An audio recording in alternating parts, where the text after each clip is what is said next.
Welcome to the Ocean Community 50 Under 50 series, presented by the Ocean Community Chamber of Commerce. The road to success starts at Valenti family of auto dealerships, and visibility along the journey increases greatly with the help of 321 Media. Hello, everybody, and welcome back to the Ocean Community Chamber of Commerce's 50 Under 50 celebration, powered by Valenti family of dealerships and 321 Media. My name is Ben Barber from 321 Media, and I'm very excited because today my guest is 50 Under 50 honoree, Aaron Laipply. Aaron, how are you? I'm good, thank you. Good. It's nice to meet you. Nice to meet you too. So far, all of the guests that I have, all of the honorees that I've met for the first time doing this interview have been just spectacular. So nice. I'm looking forward to this. Now it's the uncomfortable part of the episode where I'm going to read your bio to you or in front of you. I'm going to read it to everybody. I'm going to read it in front of you. And also, by the way, feel free to correct me if anything in this is incorrect. Okay. Aaron Laipply is a dynamic restaurateur and managing partner of LA Playground Food Workers based in Mystic. Alongside his business partner, James Wayman, Aaron co-founded Nana's Mystic in 2020. Already a huge fan. The restaurant quickly gained acclaim, earning recognition as one of America's best new restaurants by Esquire magazine in November 2021. This success led to the expansion of Nana's into Westerly, Rhode Island in 2022. Now I'm even bigger of a fan. In May 2024, Aaron and James opened River Bar in downtown Westerly, and there it is, the trifecta, which was once again named one of the best new restaurants in the country by Esquire magazine in the same year. That's got to feel good, man. We'll talk about that in a second. Thanks. Aaron's culinary, I got more to go. Aaron's culinary journey began in his hometown of Brighton, Colorado, where he worked at La Estrellita. Okay.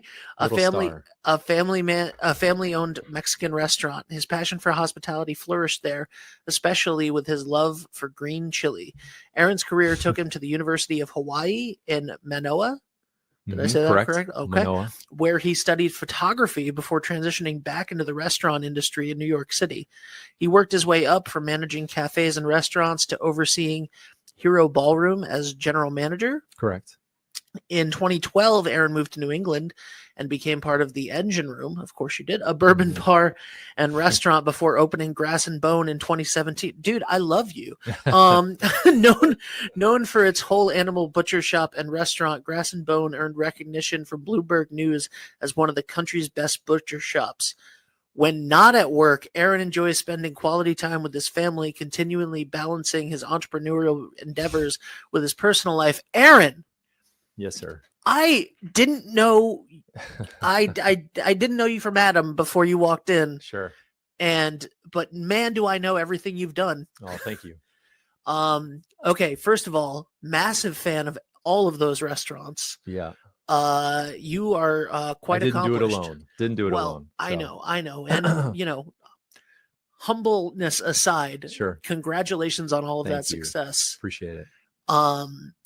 What got you into family restaurant, right? Got you into the restaurant business? Yeah, I just like working with people and found a sense of home working in restaurants. And so when I started high school, college, I was working at La Estrellita in Brighton, Colorado, and just became a big fan of working in restaurants and the speed of it and just kind of working with people in general. So I caught that bug and it just kept coming back to me. So once I moved to New York, I got back into the industry and I've never left it. So what made you, what brought you to Mystic? So when I went to University of Hawaii, and when I moved from Colorado to Hawaii, pretty quickly I met a couple friends that are from Ashaway, Gnarly Bay guys. So Dan and Dana, Josh Bean, Brian Rosso, some of these guys that all grew up here. And when I was in New York, I would leave the city to come visit these guys. And then once I kind of got burned out of the city, my wife and I decided to make a home here. So That's what brought me here. See, this makes sense to me because in my mind, like Josh B in photography, Gnarly Bay, and your restaurants, all the same level of excellence at their craft. Thank you. Yeah. So they deserve that. That's incredible. That makes so much sense. And then Colin from the Malted Barley is also from Colorado. Did you? Yeah. So his wife is Dana's little sister. So yeah, Colin and I met a little bit separately around the same time before he met his wife, Stephanie. And so, yeah, we've all. But you guys didn't know each other from Colorado. We did not. Okay. Yeah. He grew up in the mountains more, a little bit further south than where I grew up. Nice. So you were in the city, you decided to move here, started working at Grass and Bone. What made you want to start your own place? Well, yeah, so I started at Engine Room. So I'm sorry, you started at Engine Room. Yeah, from its My inception. Bad. There's so many amazing restaurants in that list. Started at Engine Room. Started at Engine Room from its inception, designed the bar there, designed the bar program alongside my business partner now, James Wayman, and my former business partner, Dan Miser. And then worked there for a handful of years. And then we, I guess about 5 years later, opened up Grass and Bone. And that's when I became a partner with them. And just been a fun ride to watch Mystic's culinary scene really take off, even just in the last few years. And how does it feel to be a major player in that revitalization of because like when I think of great restaurants in Mystic, a lot of them have to do with you. Yeah. So that's if you had just asked me to name like some of my favorite restaurants in Mystic, I would have named your restaurants. So like that's gotta be. Yeah, it's humbling for sure. I mean, it's fun to be a part of a community and to feel like that we can kind of add to our community. And not only is it, I think, making a restaurant like some of the ones mentioned in Mystic helps create tourism, helps create this food industry there. But it increases home values, increases people that want to live in Mystic. And we've seen not only that, but then we're actually supporting all these incredible farmers that are around us. And that has kind of been our mission from the get-go, from back in 2011 when Dan and James opened Oyster Club to when we opened Engine Room, Grass and Bone. And then, since then, James and I have kind of broke off and created the Nana's brand. But it's opening River Bar now in the last year has been really delightful because it's a big enough restaurant that it can really support a lot of these farmers around here. So it feels good. I love being a part of the Westerly and Mystic community. Absolutely. How does it, how do you decide, because Grass and Bone and Nana's and River Bar all have their own feel to them, right? They're all different. So what goes into creating a restaurant for you? And obviously you grew up in a Mexican restaurant, right? So what goes into creating a restaurant for you? I mean, I think it goes back to the farmers. It goes back to what this community has kind of been built on for years and generations, to the town dock and all these fishermen and their ancestry of how many people are, that line of fishermen that they're all coming from. I mean, that is the food that is around here. That is what is local, that is supporting this economy. And so really when we think about these restaurants and concepts, it's kind of starts with them and what's there. So with Grass and Bone, we had such incredible access to beef, poultry, and pork that a lot of restaurants weren't really using, and a lot of grocery stores didn't supply. And we also were using them at our current restaurants. So it was kind of an easy jump to say, let's create a butcher shop that we can buy whole animals. We can break them down. We can create a butcher case And then we can also supply our restaurants, if not maybe some more wholesale restaurants, which we did for 5 years. So, but butcher shops it's a hard business too. So yeah, that makes sense. The first time I ever had grass and bone, it was like nothing I had ever had before. Oh, appreciate it. The just going and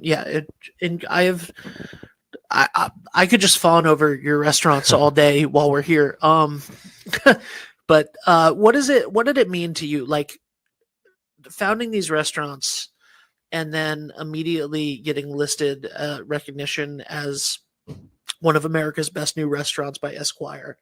Like, how'd that's incredible. It's a few writers that kind of were attracted to the Mystic culinary scene and kind of started to see what we were doing. And Esquire's always been a pretty amazing magazine that tracks food culture in America. And yeah, I mean, just the fact that we were trying to do all regionally sourced grains, organic grains, and mill them ourselves was something super unique. But where we do that is also paired where Moromi is, which is not my business, but it's my my business partner's business, which is all soy sauce. So we're fermenting all soybeans, organic, and making our own soy sauce. So where we're making our bread is kind of like a fermentation lab, if you will. So to have that facility that's focused on fermenting things was really the backbone to a lot of our food, was a reason those guys from Esquire were kind of really interested in what we were doing. So this is going to sound so stupid. Yeah. I watched the first couple episodes of The Bear last night. Okay. And obviously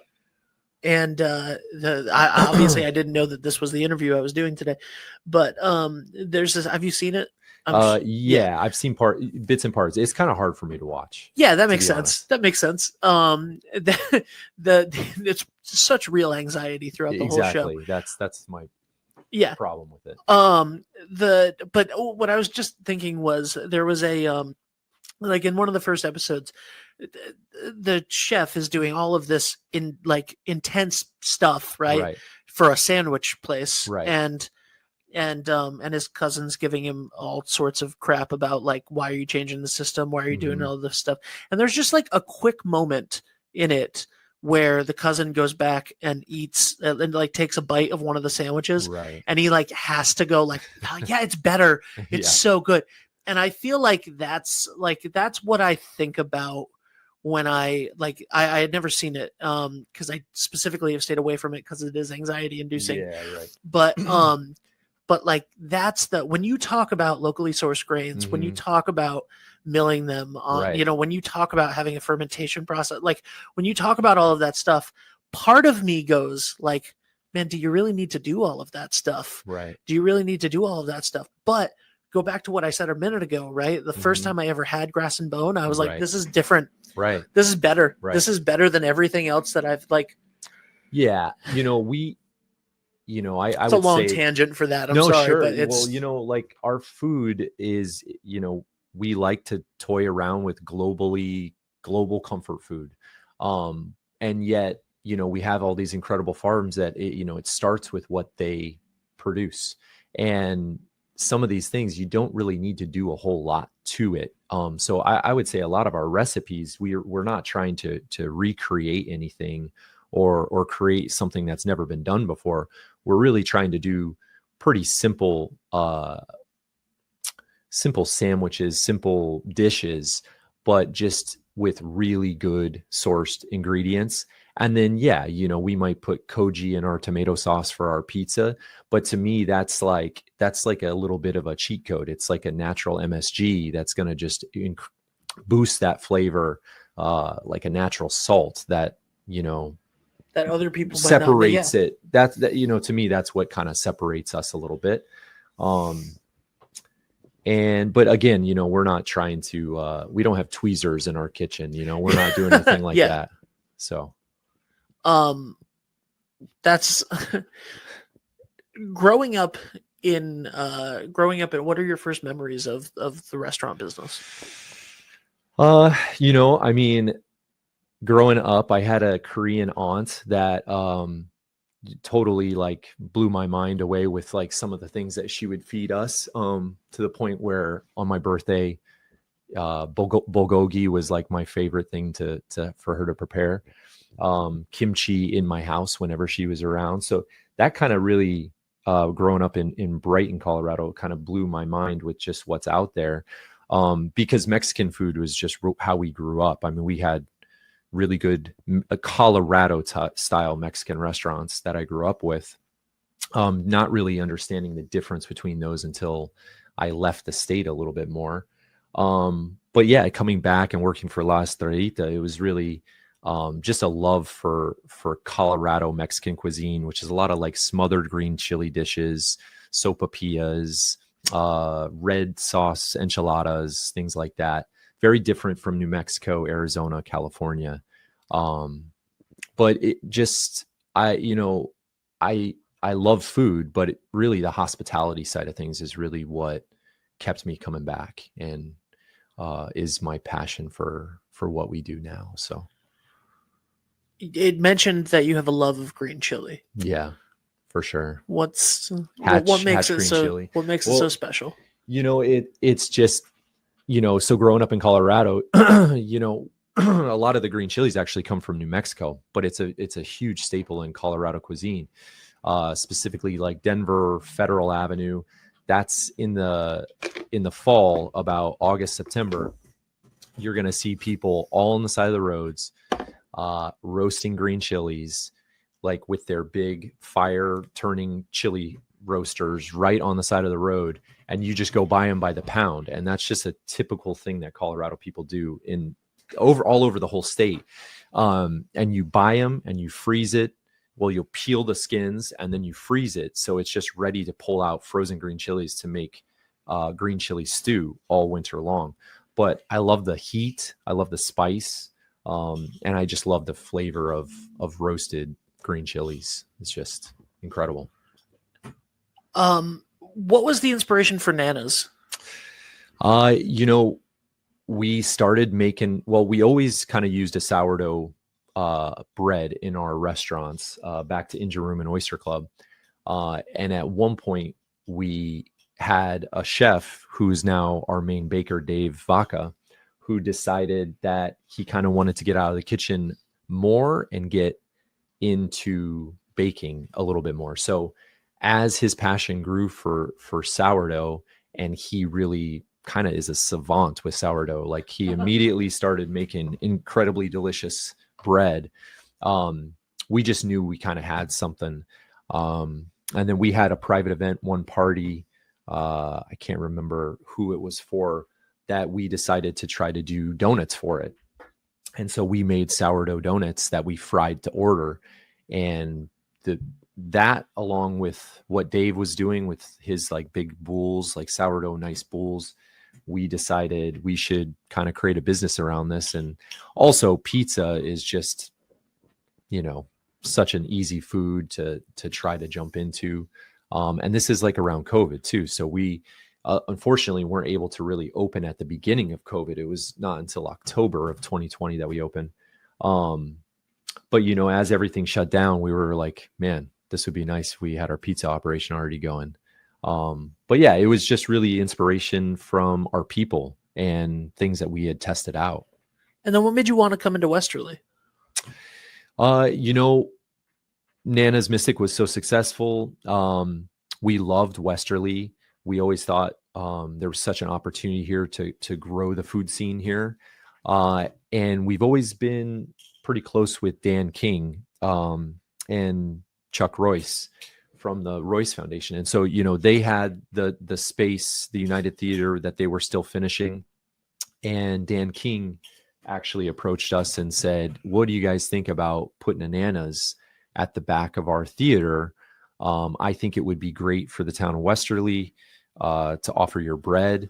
But also one of their visions was to have a coffee shop and pizza slice shop that was connected to the music school that they were building out. James and I thought it was such a great idea, and we looked at the space and kind of fell in love with it and thought, why not? It's kind of easy business to grow. Yeah. And has that been the case? Yeah, absolutely. So we love the little campus that they've created there between the music school right next to us. You have Longo's right next to us. Now Wendy's, the little gift shop. Christina's right on the corner, and then the cafe does such a great business too.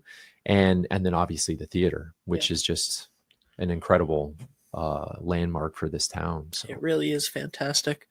And then what happened with the River Bar? Because that was we which, by the way, incredible. Thank you. Yeah, we're almost a year old now. We loved that building, and again, our I think love affair with Westerly was growing after we opened up Nana's Westerly.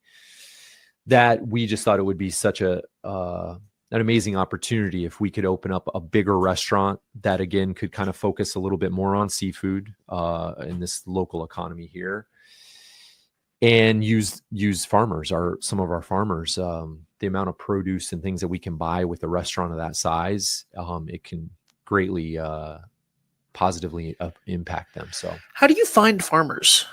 Like, incredible. I mean, they're, I try to pay them as fast as possible because I can only imagine just the hard work that they do.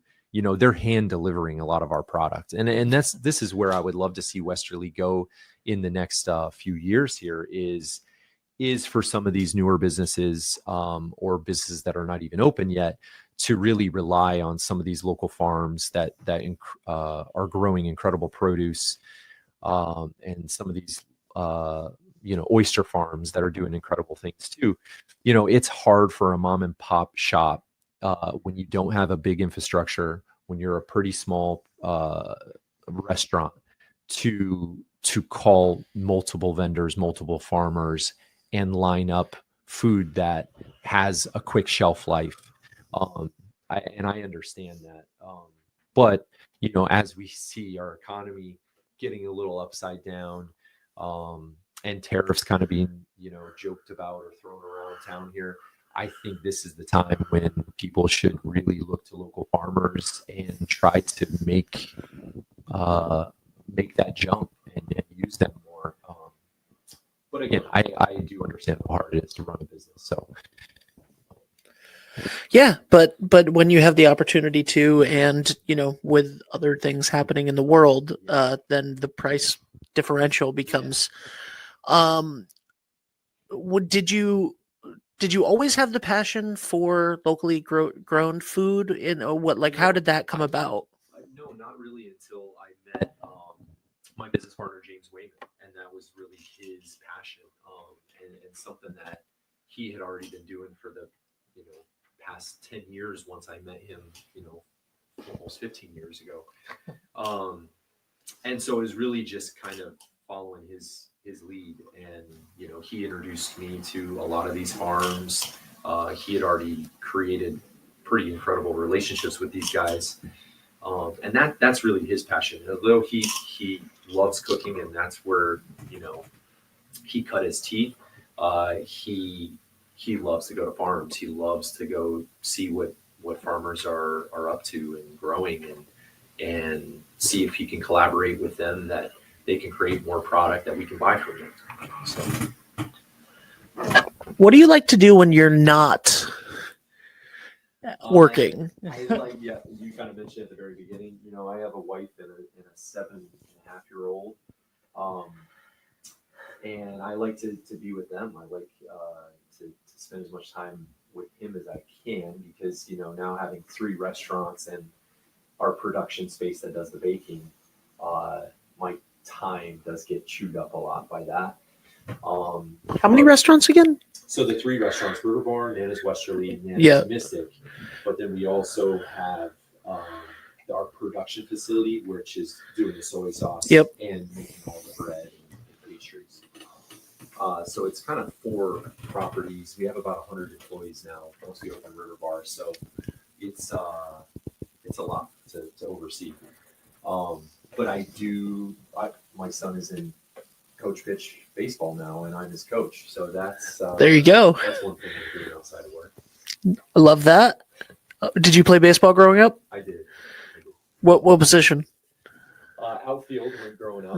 Okay. And then as I got older, infield, like third base. So The hot corner. Awesome. That's got to be fun. I love it. Yeah. No, it's fun. And he's part of the Pawcatuck Little League, which if you've ever seen those fields, they're pretty special. Yeah, they are. They definitely are.